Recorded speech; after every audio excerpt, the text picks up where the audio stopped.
Good morning, everybody, and happy February 27th to all of you. I'm Laura, and it's my pleasure to be here with you to share this week's Faith at Home Focus activity idea with you.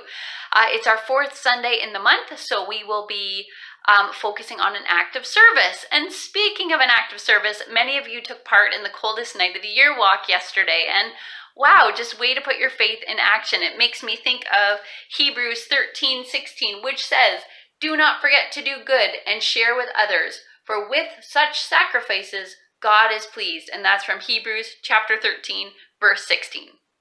I'm coming to you from the wilds of the Congo, and though my surroundings are dangerous, I believe that this week's Faith at Home Focus activity is easy and meaningful.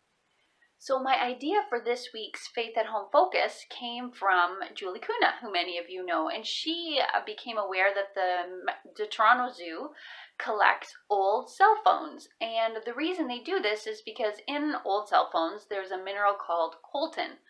Coltan is being mined in parts of the world where apes live, and because of all this mining, apes are being threatened in terms of their habitat and also their lives. So by collecting old cell phones, we can actually help apes. So this box is going to be at the church, and you can see it says 1, donate your old phone, 2, help an ape, and 3, please God.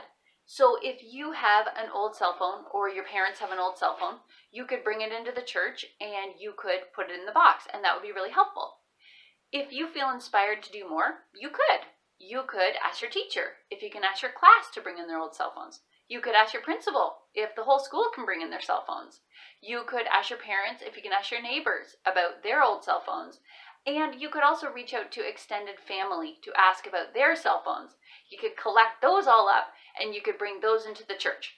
They need to come in by April 1st. They're not due at the zoo until April 30th, but I need to have a little bit of time to get them there just in case we get a lot of cell phones. So in closing, on behalf of apes everywhere, thank you!